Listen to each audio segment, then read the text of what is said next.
উপদেষ্টার বাসভবনের সামনে আমাদের মনের কথা জানানোর জন্য গিয়েছিলাম, তখন পুলিশ অতর্কিতভাবে আমাদের কিছু ভাই বোনদের উপর অত্যাচার করে এবং আমাদের অনেক ভাই বোন হাসপাতালে ভর্তি আছে। তো তারপরেও কোনো প্রতিনিধি দল আমাদের খোঁজখবর নেওয়ার জন্য আসে নাই। তো আজকে আমরা এখন পর্যন্ত এখানে অবস্থান কর্মসূচি করতেছি, কিন্তু এর আগে গত 14 তারিখে আমরা একটা মানববন্ধন করেছিলাম। তখন আমরা এই রাস্তায় এসে দাঁড়িয়েছিলাম, তখন আমাদের মাননীয় শ্রদ্ধেয় স্যার বিধানরঞ্জন স্যার বলেছিলেন, তোমরা রাস্তায় এসে দাঁড়িয়েছো মানে আমি রাস্তায় এসে দাঁড়িয়েছি, তোমরা আমার পরিবারের অংশ।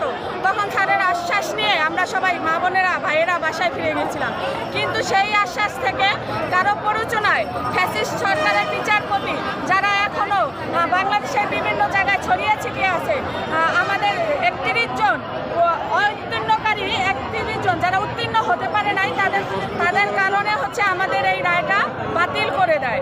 তো আমরা আমাদের কর্মসূচি আমরা এখনো অব্যাহত রাখছি, আমরা আইনের প্রতি এখনো শ্রদ্ধাশীল। আমরা